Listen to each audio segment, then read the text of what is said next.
morning. I thought I'd do a little recap on some of the stuff that I was looking at for my meditation yesterday on denial and where we are at the moment. And so I had a big wake-up call yesterday because I woke up with a cough and I'm now self-isolating during the coronavirus crisis. The NHS in England is recommending about 7 days if you have a cough, but not a fever. But it's 1 day at a time, but at least I know what I'm doing for the next few days. And so that was a big bit of a shock yesterday. And it was a bit of a kind of push to get out of my own denial. And one of the things that I realised when I realised, I thought that I was quite switched on. And I thought, I thought some other people were being a little bit too paranoid, or some of the people were being a bit too careless. And I've just realised that we're kind of on a, we're getting there. And some of us are 2 steps behind and some of us are 2 steps forward. It's very, very easy to judge the people who are taking this virus seriously. And I think when we're doing that, it's very easy to judge the people who we think are being too paranoid or too careful. And I think the best thing is to really just let go of that judgment. And I want to help you, if you want some help, to help move forward and to get into a healthy headspace. And so when I was planning this meditation yesterday on denial, a thing that kept coming up to me was something I'd written before. I didn't see this. I wrote this in my book. So I found the right spot for that. Excuse me. Yep, cough. Okay, so this is going to be a short one because of the cough.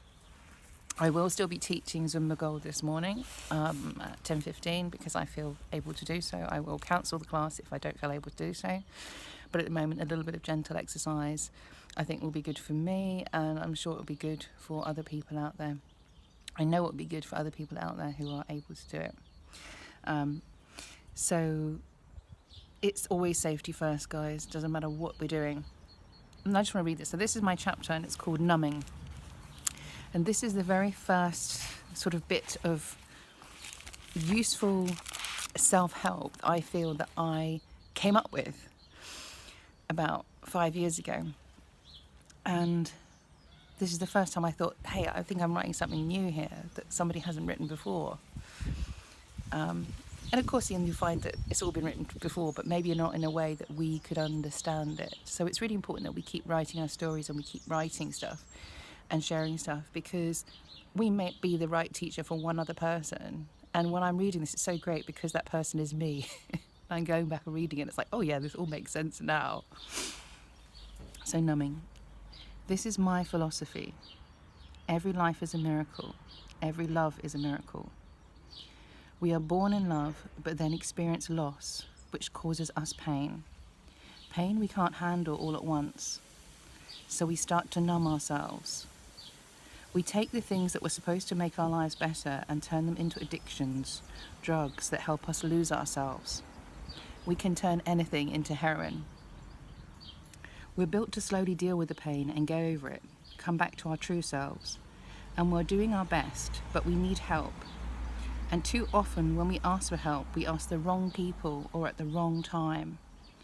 And we surround ourselves with people who think they need us to keep acting the same way, like walls we build to lock our fake selves in and keep out the freedom that comes when we recognize our true selves, that we are animals, that we are human, that we are love itself. All we need to heal is to feel alive, to remember that our life is a miracle. All we need to feel alive is to follow our heart. The universe will do the rest. And that's it. Numbing. I had morphine once in hospital. It was lovely. But they had to turn it right down on me because my pain threshold is high. This is not a good thing. Those kids that are born without the ability to feel pain, they don't go on to do superhuman things. They often die because pain is there for a reason, to tell us it hurts, it might be a bad idea, or fear tells us, don't go in there. I turned my pain way down. I did it when I was very young, and I can't tell you how, and I wouldn't tell you if I could. It's not good. And so there I was talking about pain, but you can see it's related to fear as well. And it's very, very important when we're traveling to be very intuitive and instinctive and listen to our bodies when it's telling us don't go there, don't do that. And it's very, very difficult at the moment because we're so used to doing certain things. We have such habits that we've set up, and we were doing it yesterday. So if we did it yesterday, it should be all right to do it today. But the thing I'm reading a book at the moment. I got the Sun Sister through on my library app, which I put in November, so it's finally come through. And I hope Lucinda Riley won't mind if I tell you it's got a lot about rehab in it. And Rachel's Holiday is a really good book by Marianne Keyes about rehab. And one of the things about rehab, like when we're making a shift, is we don't go on as normal. And we have to stop. We have to stop certain behaviours. And we have to stop hanging out with certain people. Because I might say, I can drink 5 glasses of wine a night, but I'm not an alcoholic. And that might be true. Or it might not be true. And I might be hanging out with somebody else who's not got a drinking problem, but who enjoys having a drink with me. And we have to stop. And we have to change our behaviour. And when we do that, when we go through rehab and we change things, it's demanding, and we have to get real, and we have to get real with our emotions. So another thing yesterday was I had a bit of a backlash personally with all the people saying, oh, look at all the positive side, and look at all this really nice stuff, and look at how I've got more time, and this and that and the other. And it's a bit like telling somebody who's in rehab, look at all this lovely time, and you're like, I'm having to give up the things that I love, or my addictions, which, So it's a challenge, and I think the things we need to say, it is a challenge, and it isn't easy for a lot of people, and to just support each other. And it was really great yesterday because I had a lot of people saying, do you need anything, do you need anything, do you need anything? And that was really great, And that's, we need to support ourselves and support each other when we make decisions to self-isolate or to self-isolate or to self-isolate, basically. And we also have to stick up for ourselves. And I'm kind of angry with myself for the last couple of weeks that I didn't take this seriously enough, that I knew that people were getting too close to me in supermarkets and when I was out walking, and I didn't yell at them, and I didn't say, back off, move back away from me, because I was too English and I was too polite. And I am annoyed at myself, but I don't have a time machine. What I do have is this video, and I say to you right now, if you care about your personal well-being and the well-being of others, do not be afraid to stick up for yourself and say, back up, back away from me, get away from me. If somebody came up and touched you inappropriately, I hope you would be able to tell them many, many words. And right now, social distancing is like that. We need to have more space, and we need to tell people to back off. And maybe I do have the virus and maybe I don't. I do have a cough. But if I go out again during this time for any reason, I am gonna have such a big space between me and anybody else. Guaranteed. And I don't care if you're a little old lady. I don't care if you're 85. I don't care if you're in a wheelchair. You can just move away from, even more so. I'm going to tell you to back off away from me. Because we don't know, most of us don't know if we have this disease or not. And we need to get real, and we need to be honest, and we need to get out of denial, because it's just like an alcoholic or somebody who's on drugs or any other very, very dangerous behaviour. All the time we're going, I'm fine, I can handle a bottle of wine a day, it's okay. It's not okay. It will kill you. And in this case, it will kill other people. So there you go. And I want to end something really happy and positive, which actually is definitely going to help. As I travel around the world, I discovered about 6-7 years ago that I could define what I do. And what I do is I help people to feel alive. And then I travel around the world, I work with all these shaman and gurus, and guess what the best most important practice is for all of those people. You don't have to meditate for 8 hours, you don't have to do anything else. But once a day, you have to just take a moment. And this is the greatest practice of all, is you just take a moment and you focus on the understanding and the knowledge that we are alive. And you can feel the blood pumping in your veins, the breath coming down your neck. Just think what incredible feeling it is to feel alive, to be in this moment and feel alive.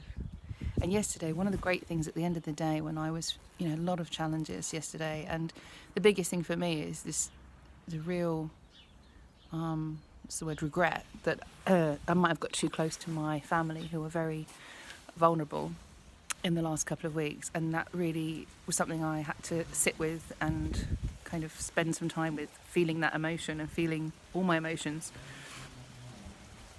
And I won't know for a couple of weeks, if my family are safe or if I have passed something on to them. And I hope more than anything, if I have this virus or if I've just got a cough, that it's a wake-up call to them and to everybody else to really, really, really be safe right now. And that's so important. But the best thing was, I sat here last night and I looked up and I said, what's my prayer right now? My prayer right now is that my family be well and safe and keep on living, stay alive, and that I get to see them again. Okay, that part I don't know about. But right now, in this moment, my family is safe, my family is well, and that is a huge gift. So if I can sit here, I can't do anything about the last couple of weeks for me now. If you watch this, I hope this helps. But I can enjoy the fact that my family are, in this moment today, as far as I know, my family are safe and well. And I thank everybody who's doing anything that helps and supports us all to do that. And I just think, we just all need to do our very, very, very best, and to wake up and give what we can, do what we can, stay safe, and to be real and to own our own emotions, not be so afraid of our emotions, not be so afraid of feeling angry or feeling sad or feeling fear, because it's like in rehab, we have to deal with these emotions. We have to grieve, we have to process, we have to get over things and not just repress things. And I'm not going to sit around and say, I'm glad of this, I'm glad of that, I'm glad of the other. Not. I will do later, at some point. But it's okay to have an emotion. It's okay to feel sad. It's okay to feel angry. And it's okay to feel alive and to be truly ourselves in this moment. And that's the most important thing, that we stay. If we can be truly honest about being alive and who we are, then I think that we will take the right actions. We will be more connected, and we will know what to do. Whereas if we're in denial and we're up here, we're just going to keep drinking. We're just going to keep going down the pub, literally in England, going down the pub. Or, when really what we need to be doing is a different action. And if we have to let go of people, and we have to let go of friends who disagree with us, then that's what you have to do when you stop drinking. I know it's hard. I know it's really, really hard. But at the moment, I'm taking a lot of people off my social media. Because I'm like, now is not the time for me to be listening to this. I know it's not the right time. And I might have to distance myself from, psychologically distance myself as well as socially distance and isolate myself at the moment. And I'm not going to listen to the people who keep saying, I say negative things, but I say things that I feel are taking me back when I want to move forward. And we need to catch up with the thinking and catch up with ourselves, because right now I really wish I had a time machine. Really wishing I had a time machine, and thinking about how much power I had 2 weeks ago. I thought my power was being able to go out and go to the shops and get shopping for people and work and do those kind of things. And maybe my power should have been, and was really, to say no, to say stop. Let's not go here. Let's not do this. Let's not put ourselves in danger. Even if, because it's an invisible danger and it's really hard. And we weren't really getting the right advice in the UK. So let's try now. Let's take today and let's do our best for today. And if you want, see you later for Zumba Gold. Lots of love.